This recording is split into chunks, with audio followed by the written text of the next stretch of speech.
आप सबको जय मसीह की। Praise the Lord. मैं पास्टर अमित चौहान और उम्मीद करता हूँ कि आप लोग सब बहुत अच्छे से होंगे।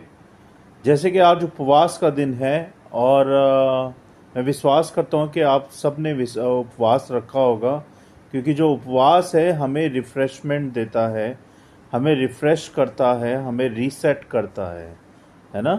तो आज हम इस पे मनन करेंगे, देखेंगे कि आज हमें उपवास क्या सिखाना चाहता है, बाइबल वर्ष हमें क्या सिखाना चाहता है। जो आज हमारा विषय है वो है कि उपवास जो है परमेश्वर को नहीं बदलता बल्कि हमें बदलने का काम करता है। तो इससे पहले कि हम वचन में जाएं, आइए हम अपना शेड्यूल जान लेते हैं जो कि हम हर हफ्ते करते हैं। वो इस प्रकार से है। मंडे को हम लोग डिसाइपलशिप कोर्स करते हैं रात को 10 बजे यूट्यूब चैनल पे लाइव। और मंगलवार को हम लोग kids and Bible youth Bible study करते हैं रात को 10 बजे यूट्यूब चैनल पे लाइव। और बुधवार को हम प्रेयर फॉर ऑल करते हैं और प्रचार भी करते हैं रात को 10 बजे यूट्यूब लाइव चैनल पे। और थर्सडे को टेस्ट मनी शेयर करते हैं रात को 10 बजे। फ्राइडे को फास्टिंग प्रेयर करते हैं और सैटरडे को रेगुलर बाइबल स्टडी करते हैं। तो मंडे टू सैटरडे हम लोग रात को 10 बजे यूट्यूब चैनल पे लाइव जुड़ते हैं इन सब शेड्यूल के साथ में। और संडे मॉर्निंग में सुबह 10 बजे हम वर्शिप के लिए जुड़ते हैं, वो भी यूट्यूब चैनल लाइव पे आते हैं। तो ये था हमारा शेड्यूल। और अभी हम कुछ और नई चीज़ें जोड़ने वाले हैं और देखेंगे कि उसे हम किस दिन में करें। और हमारा प्रेयर ग्रुप है प्रेयर 24/7, जो कि व्हाट्सएप ग्रुप है। अगर आप इसमें जुड़ना चाहते हैं तो आप मुझे डीएम करें और मैं आपको नंबर भेज दूंगा। और हमारे चर्च के मिशन है जो कि इस प्रकार से है। परमेश्वर के वचन को हमें फैलाना है, हर घर तक, हर एक कान तक पहुंचाना है परमेश्वर के प्रेम को। ये हमारा पहला मिशन है, यानी कि गॉस्पल शेयरिंग टू एवरीवन।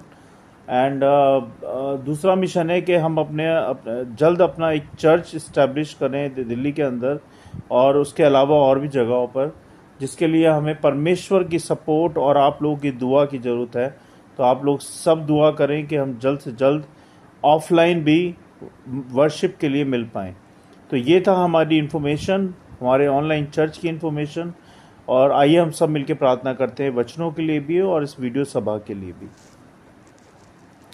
धन्यवाद धन्यवाद परमपिता परमेश्वर, राजों के राजा प्रभु यीशु, हम धन्यवाद देते हैं इस समय के लिए और आपकी स्तुति, आपकी महिमा, आपकी प्रशंसा करते हैं, क्योंकि आप महान हैं।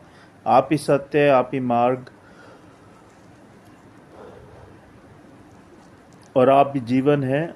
आप ही सृष्टि का रचयिता हैं और आप ही अन्नदाता हैं।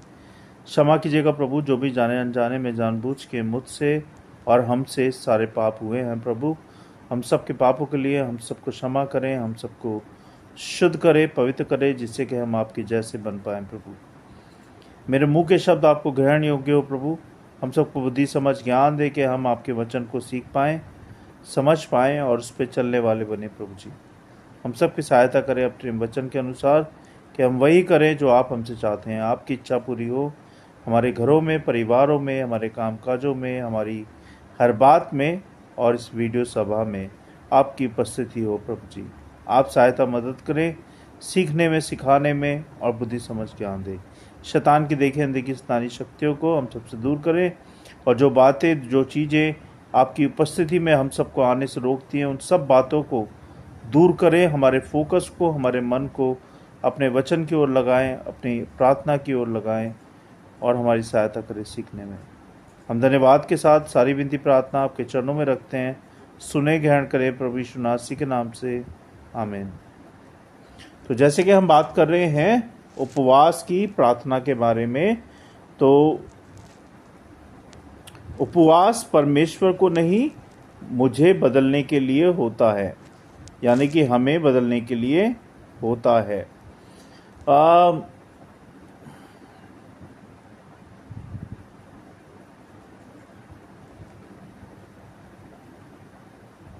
बहुत से लोग उपवास को एक धार्मिक क्रिया समझते हैं, है ना, या मानते हैं।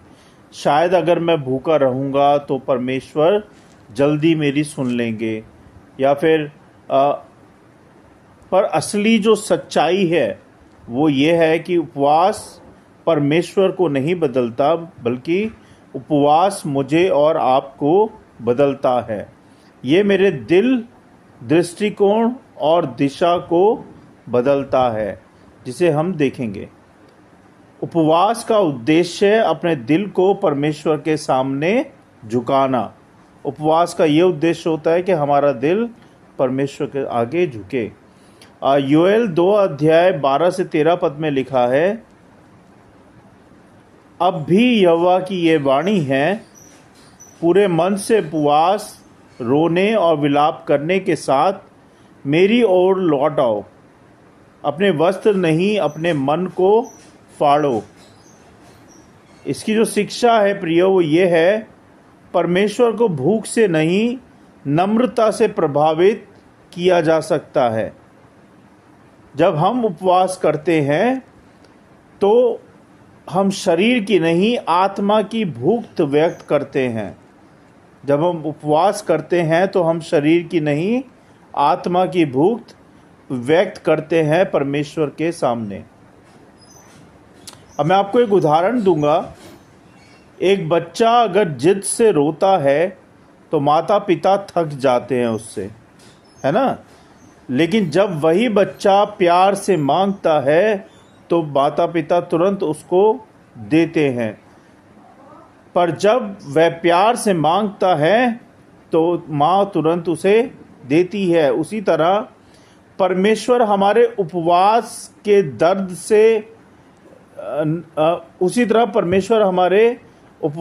दर्द से नहीं, हमारे दिल की सच्चाई से प्रभावित होते हैं।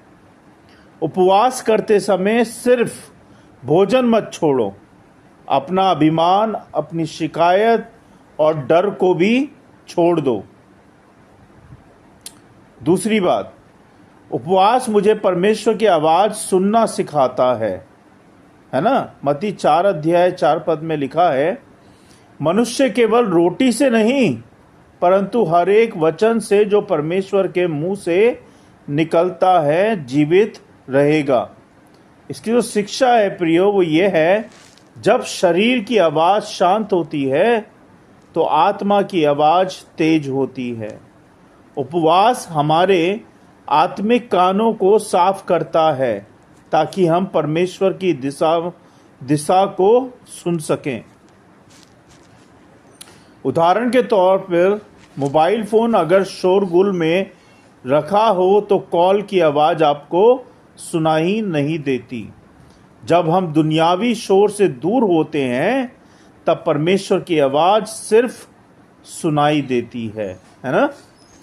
उपवास के समय सिर्फ भोजन नहीं, फालतू सोशल मीडिया, गुस्सा और शिकायत से भी दूरी बनाए रखें ताकि परमेश्वर बोल सकें।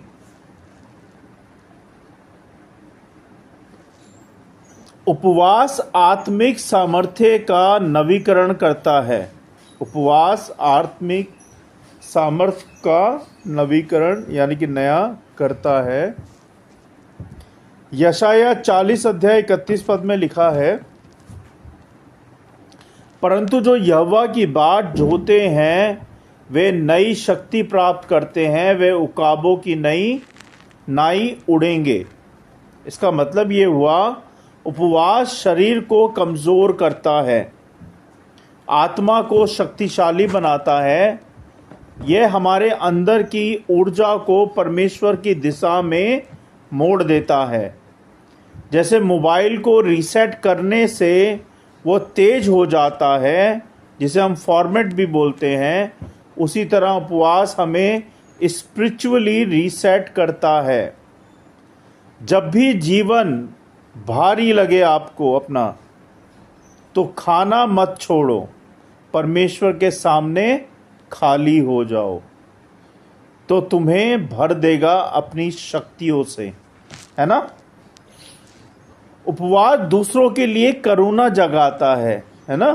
यशाया 58 अध्याय 6 से 7 पद में लिखा है, क्या यह वह उपवास नहीं जो मैंने चुना है कि अन्याय की जंजीरों को तोड़ना, भूखे को भोजन देना और नंगे को वस्त्र पहनाना। इसका शिक्षा ये है, सच्चा उपवास सिर्फ मेरे लाभ के लिए नहीं बल्कि दूसरों की आशीषों के लिए भी होना चाहिए। जब हम भूखे को देखते हैं तो हमें अपने उपवास का असली अर्थ समझ आता है।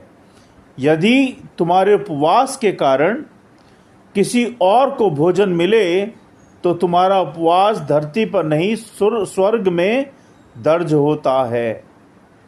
उपवास मुझे परमेश्वर की इच्छा के अनुरूप बनाता है। रोमियो 12 अध्याय 2 पद में लिखा है, प्रियो, इस संसार के अनुरूप ना बनो, परंतु अपने मन के नए हो जाने से रूपांतरित हो जाओ। इसका मतलब ये हुआ, उपवास मुझे अपने इच्छाओं से अलग परमेश्वर की इच्छा के प्रति आज्ञाकारी बनाता है। जब एक संगीतकार अपना ट्यून बनाता है तो वो उसे अपनी इच्छा से नहीं, सुर के हिसाब से बनाता है। उपवास हमारा स्पिरिचुअल ट्यूनिंग है ताकि हम परमेश्वर के सुर में जी सकें। उपवास परमेश्वर को बदलने के लिए नहीं बल्कि परमेश्वर मुझे और आपको बदलने के लिए होता है।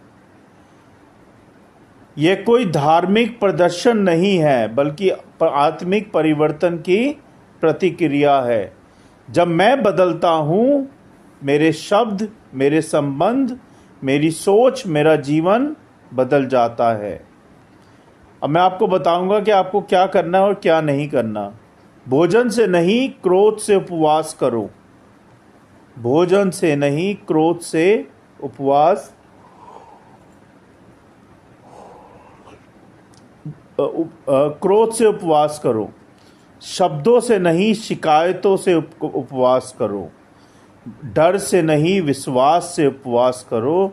दुनिया से नहीं, परमेश्वर से जुड़ो।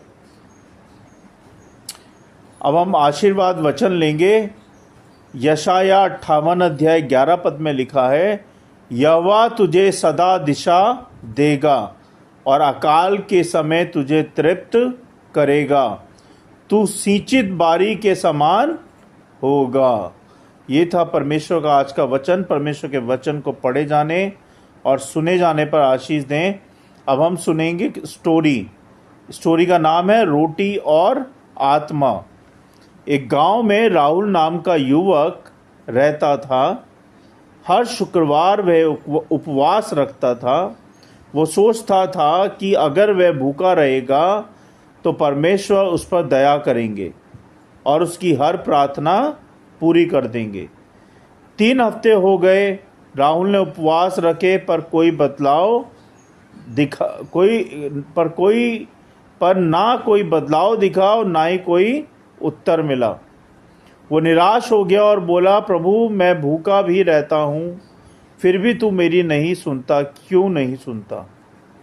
उस रात उसने एक सपना देखा। सपने में उसने देखा वह परमेश्वर के सामने खड़ा है और परमेश्वर मुस्कुरा कर कहते हैं, राहुल, तुम हर बार मुझे बदलने की कोशिश करते रहे पर मैं नहीं बदला क्योंकि मैं पूर्ण हूँ। परमेश्वर पूर्ण है। मैं चाहता था कि उपवास के दौरान तुम बदलो। राहुल ने आश्चर्य से पूछा, प्रभु, मैं कैसे बदलूं? परमेश्वर ने कहा, जब तुम उपवास करते हो, सिर्फ खाना मत छोड़ो, अपने क्रोध को भी छोड़ो, शिकायतों को भी छोड़ो, अपने स्वार्थ को भी छोड़ो, और जब तुम अंदर की आवाज़ को शांत करते हो तब तुम मेरी आवाज़ सुन पाओगे। अगले दिन राहुल ने फिर उपवास रखा, पर इस बार उसने तय किया वो खाना नहीं बल्कि अपनी शिकायतें छोड़ेगा। वो दिन भर भूखा था पर उसने किसी पर गुस्सा नहीं किया। उसने सड़क किनारे बैठे भूखे को खाना दिया। शाम को उसे एक अजीब शांति महसूस हुई जो किसी भोजन से नहीं बल्कि परमेश्वर की उपस्थिति से मिलती है। उस दिन उसे समझ आया, उपवास से परमेश्वर नहीं बदलते, उपवास से मैं और आप बदलते हैं। और जब मैं बदलता हूँ पूरी ज़िंदगी बदल जाती है। इसकी जो शिक्षा है वो ये है प्रियो, सच्चा उपवास वह नहीं जिसमें हम रोटी छोड़ें, बल्कि वह है जिसमें हम अपनी पुरानी आदतें छोड़ें। उपवास परमेश्वर को नहीं, मुझे और आपको बदलने के लिए होता है। तो ये थी स्टोरी। और अब एक छोटी सी पोयम है जिसको मैं आपको बताऊंगा, विश्वास की राह, है ना, ये पोयम की विषय है। यहोवा मेरा प्रकाश है, मेरा मार्गदर्शक है, उसकी शक्ति से डर मिट जाता है। विश्वास से बढ़ते कदम, प्रेम से सचते जीवन है, प्रभु संग चलना सबसे बड़ा धन होता है। ये थी छोटी सी प्रार्थना। बहुत बहुत धन्यवाद आप सबका जुड़ने के लिए। और आइए हम सब मिलकर प्रार्थना करेंगे। और आप सबसे रिक्वेस्ट है कि इस वीडियो को ज़्यादा से ज़्यादा लोगों तक शेयर करें, जिससे कि जो आपने सीखा है और लोग भी परमेश्वर के वचन से सीख पाएँ। आइए हम प्रार्थना करेंगे।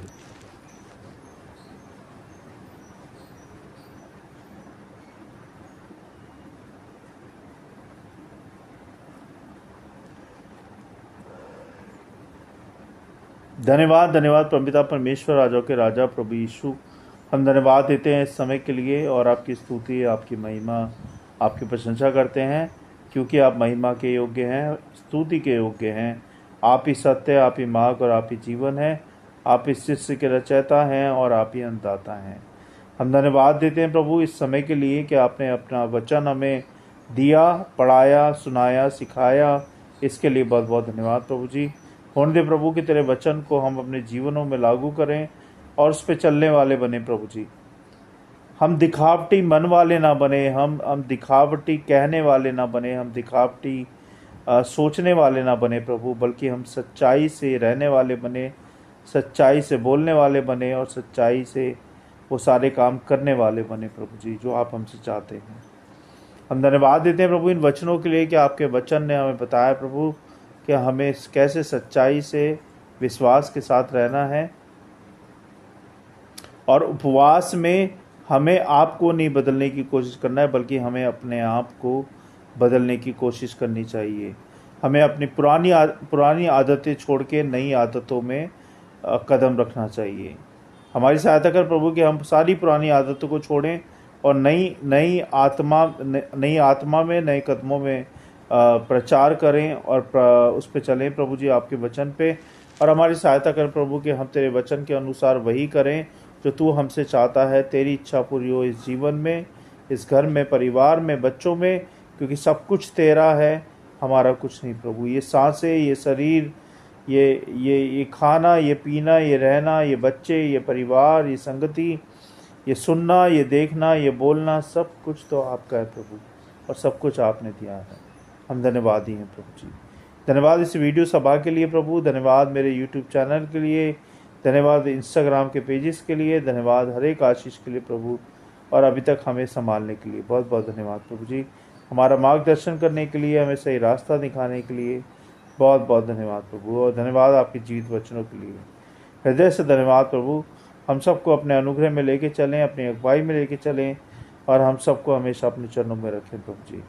मैं विनती प्रार्थना करता हूँ प्रभु के जैसे आपने आज तक संभाला है, आगे भी संभाले रखे प्रभु, परिवार को, बच्चों को, कामकाज को, और सहायता करें प्रभु कि हम तेरी महिमा करने पाएँ, तेरे वचन के अनुसार हम जी पाएँ, तेरे डर और भय में रह पाएँ प्रभु।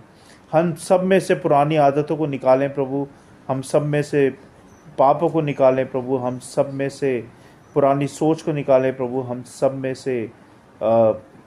सब में नई सोच भरें, नई आदतें भरें और अपने अनुसार हमें चलाएं प्रभु जी। बहुत बहुत धन्यवाद प्रभु। और अमिति प्रार्थना करते हैं अपने प्रेयर ग्रुप के लिए कि उनकी रक्षा सुरक्षा बांधे रखें। अमिति प्रार्थना करते हैं प्रभु, और जो लोग मुझे सुन रहे हैं, देख रहे हैं, उन सबको आशीषित करें, सबको ब्लेस करें और सबकी रक्षा सुरक्षा बांधे रखें प्रभु। बहुत बहुत धन्यवाद प्रभु हर एक बात के लिए।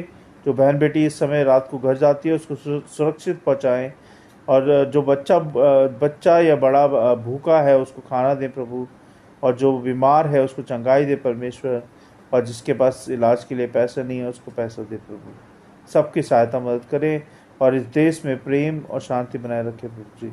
बहुत बहुत धन्यवाद प्रभु, हर एक आशीष के लिए, हर एक बात के लिए, और अभी तक संभालने के लिए।